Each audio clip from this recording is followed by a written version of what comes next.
without a strong bridge as the Antakarana being built, or somewhat being there, it is a scary thought to... It's a total challenge to what you are. It's the death of what you are. Because we're so identified with this constant becoming, we only think of ourselves as our life as that. And if somebody talks about not being that, it's too powerful of a challenge. You know, we don't, what are we going to be?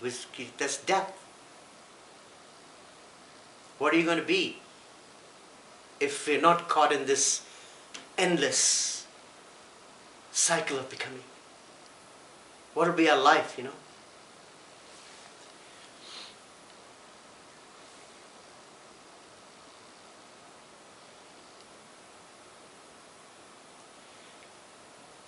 Do you all know that's the American Indian story of the two wolves? I think I know what you're talking about. The short version. Okay, well, let's do the short version quickly. Is this the two wolves? The elder was asked, you know, what is the way to peace? And he says there's these two wolves fighting within you. And one of them has to win. There's one white one and there's a black one. So how do you want the white one to win? And he said, were you constantly feeding both? If you only feed one, it will eventually win. It's very good. It's a very good story. It's a very good example. But there's a very fine and very important detail to it. And that detail is that it's not just about allowing the white wolf to win. It's about be willing to let go of the fighting. Because we're so identified with the fighting, we think we'll die if there's perfect peace. So one may start at the path of feeding only the white one and not feeding the black one. When you come close to the white one winning and the black one dying, then you become scared and you want to feed the black one a little more because the fighting is going to come to an end and you're so identified as fighting as your very life. You know, the conflict, the struggle.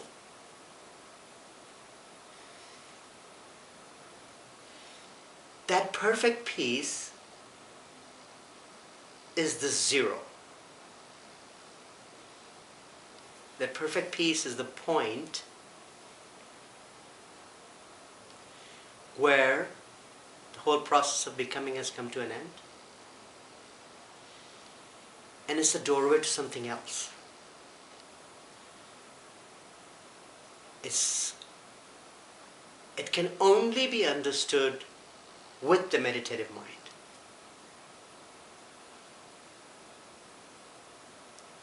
Can only be understood with the meditative mind.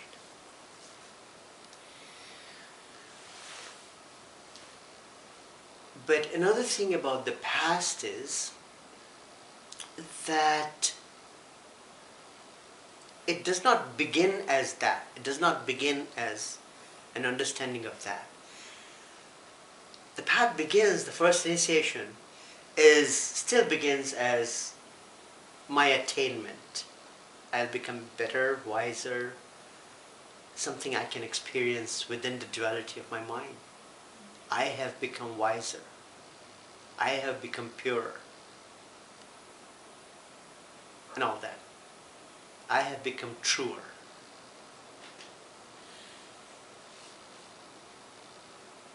point of zero, even that cannot be.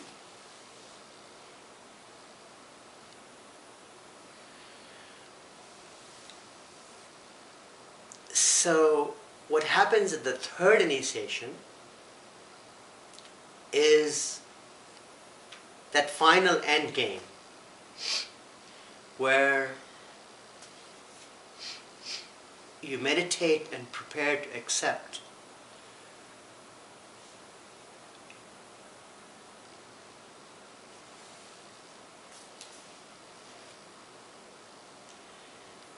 yourself without any reactive mind, without any projection. And so in one way, you do prepare for that, for death of the old, for death of the for death of duality, to really prepare yourself to be totally in a non-dual state.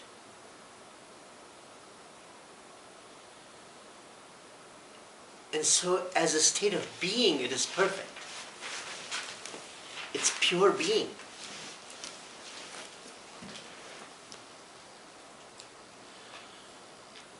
All great teachers, all spiritual disciplines, all point to that. If you have a closer examination, they will all point to that. Whether it's Sufism, the Vedic teachings, Christ, if you really pay attention, perfect love casteth out fear. How can you cast out fear and still be in duality? Because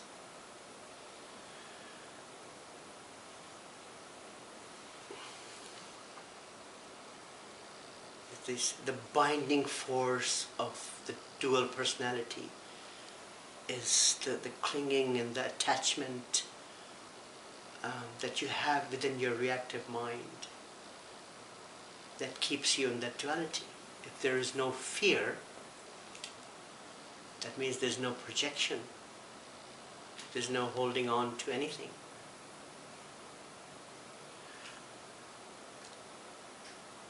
And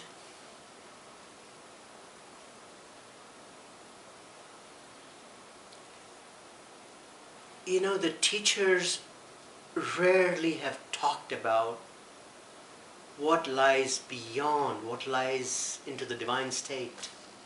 They will just say words like merging or merging with God, and never talk about it. Only when the Theosophical Society came and they talked about higher initiations and the masters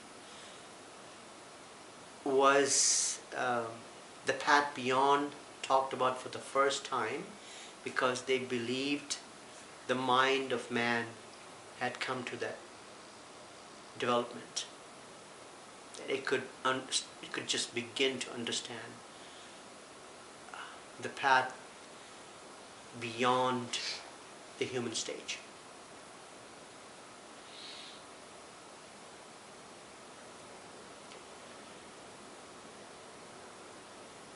So, coming back and going to talk about the zero a little more.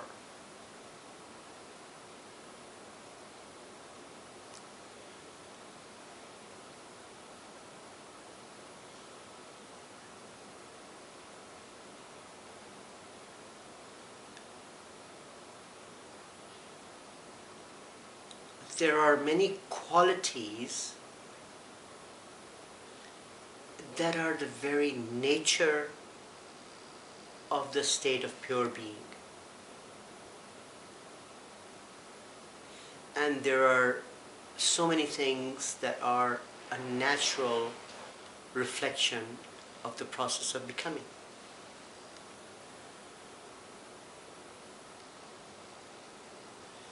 doubt is the quality of the dual mind.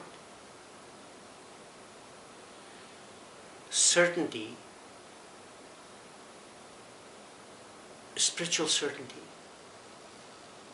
knowing things with absolute certainty, and also just knowing things. Because there's no separation with anything.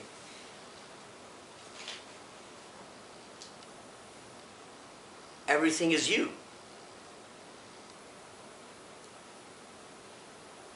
And in thought, it sounds, we think about it, sounds very far-fetched and something, can we really live that? But you know, if you've heard of stories of saints that you go to and you talk to them, and then they'll tell you, well, I came into your dream 2 nights ago. Or you were thinking of this or that when you came into the bus to see me this morning. You will hear those stories.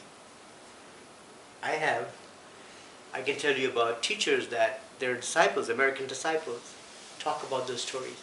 For instance, Neem Karoli Baba, the teacher of Ramdas. You know, he's written several books about his experiences, and as a matter of fact, he would tell them, you know, that they were thinking this or that. It's no special power. It's the separation has really ended. Really ended.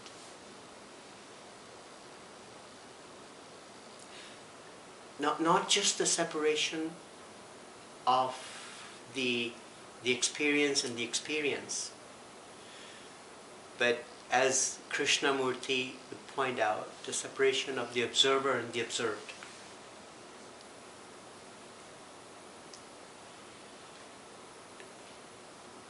So one is in that purest state of non-duality. When you look at something, look at the table, or the sunset, or the cat, or anything, or another person, you're not seeing at all with the filter of memory and image. At that moment you're experiencing that thing, the totality of it. And in that moment there's only observation. The separated self,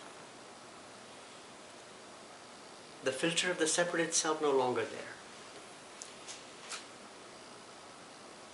And the separated self over these the passage through the initiations,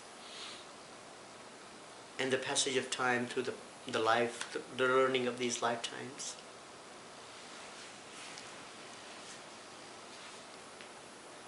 the separated self as the experiencer is just found to be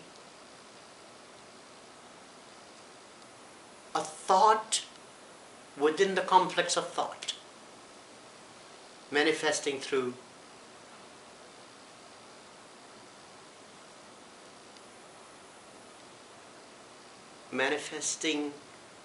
our threefold self.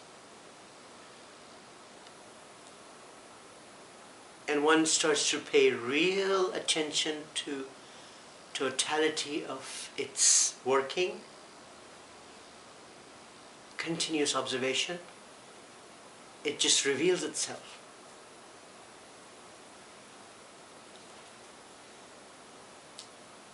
And that meditation, that observation comes to a point where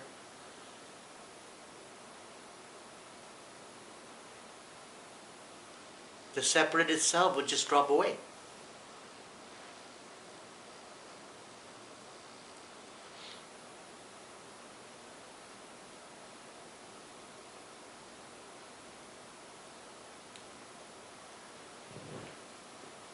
So, did you have any question up to this point because I know there's a lot of these concepts are, you know, Eastern, and it's not something we talk about or read about. It's a lot of information. I've been studying Buddhism since, so it's not so far-fetched, but I'm interested, you know, you talk about the physical plane, the first initiation. So you have to go through that duality. You have to go through that. You have to start here to get here. And it just interests me that, or what I don't understand is how you actually, you're explaining how you take your experience with you. You know, that when you die. Right. It's all stored in the causal body. But you have to start at that point of physicality. Right. So that's what baffles me, I guess. Because you have to go through that, even though the whole goal is to be in the now, you also have to work through that duality somehow. To even be in the now, or to accept that you're in that spot. Well, yeah, that's a good thing we start talking about that. I know it's very basic, but it's... Right.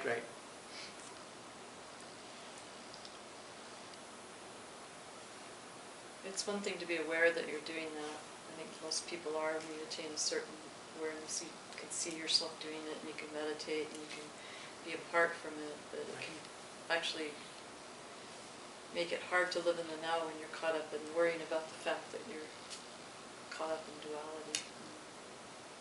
Okay. To the experience of lifetimes and the experiences in duality is how that ripening that I talked about comes. Like karma ripening. Ripening of the soul to come to the point of wanting to be at the path of initiation and then go into the world divine. So this brings us to a very important discussion, and that is that according to all the esoteric teachings, you have to incarnate as a human. You have to go through the door of human life to attain divinity. And also according to these teachings, there is no conscious divine being in the world, consciously divine being, that has not gone through the door of human life.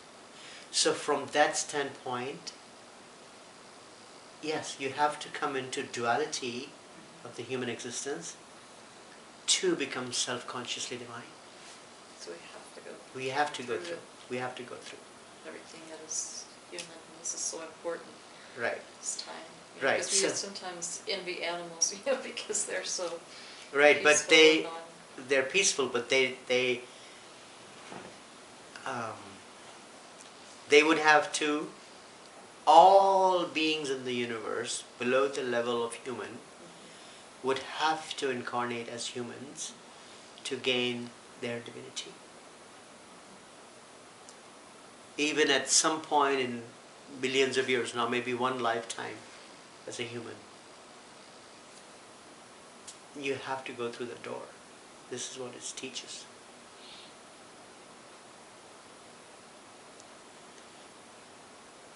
Buddhism came to it from the point of understanding of desire.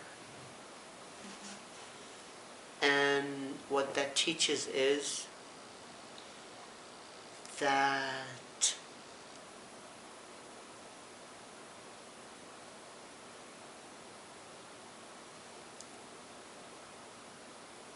a desire is kind of a projection of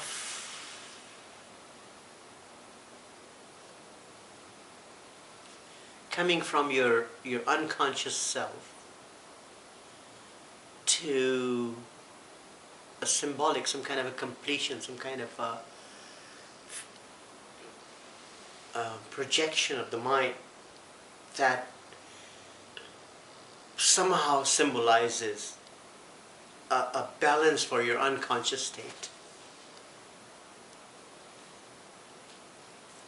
And so if you become completely conscious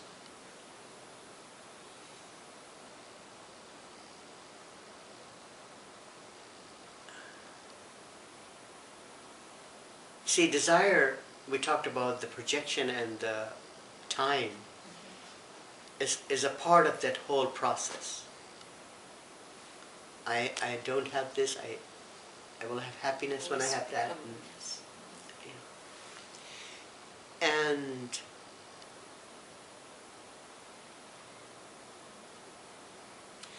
H.O.P.E talks about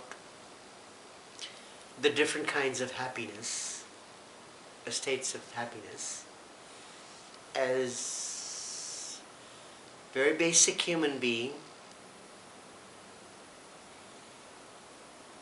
has happiness if all the basic needs are fulfilled.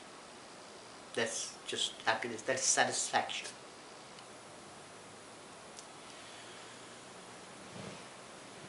On the path of initiation, one starts to know and feel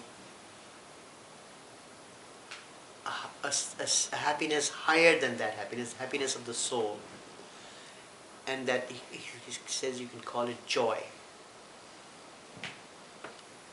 And then the third stage is a happiness which is above the state of the human satisfaction and even the state of feeling happiness in the soul, but within the duality of consciousness on the spiritual path. And that is when all duality has ended in your state of bliss, and there is nothing that can disturb that. But it's hard for the mind to contemplate that happiness, and it's only when you reach the third initiation that you even begin to know what bliss is. Before that, you have no idea. And another thing about, and I started saying something about that, and we got to some other things, is that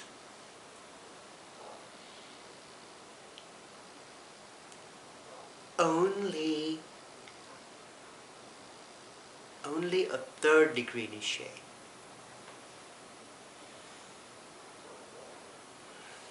starts to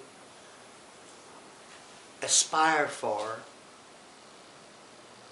that state, whether you call it nirvana, God realization, or union with God, whatever you want to call it, depending on whatever tradition you're coming from. Only a third degree initiate longs for God for itself, or longs for a pure state for itself. Before that, it's still within the very much dual mind, and as desire. Before that is expressed as desire. And only because you have experienced the bliss, you meditate deeper into it, and in that meditation are able to completely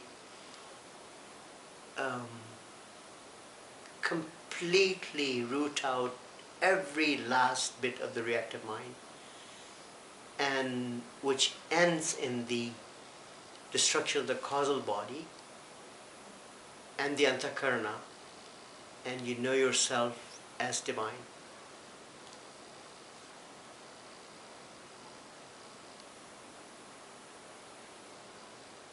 Do you have something in mind? No? You say it's recommended to most people just not even start on the path though, right? Just to sing the praises of God. I'm trying to go all the way back to that in the beginning. Well, that's before. Well, that triggers a good thing in my mind to go into, and that is, not everybody who's on the path of initiation is on the path consciously.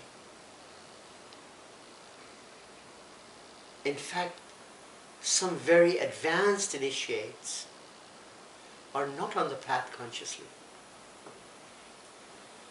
Lincoln died well into the third initiation. He never thought of himself as, being so on you the... don't have to be aware of it. No, necessarily. not at all. Not at all. And that brings us into a very good discussion of really what constitutes, from the point of the hierarchy of masters, from the point of divinity, what really, actually, inwardly is the spiritual path.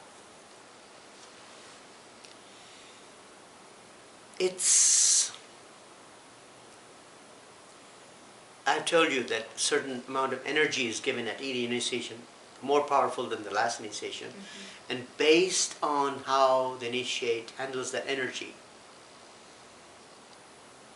turning it to the use of for others and for the development of oneself,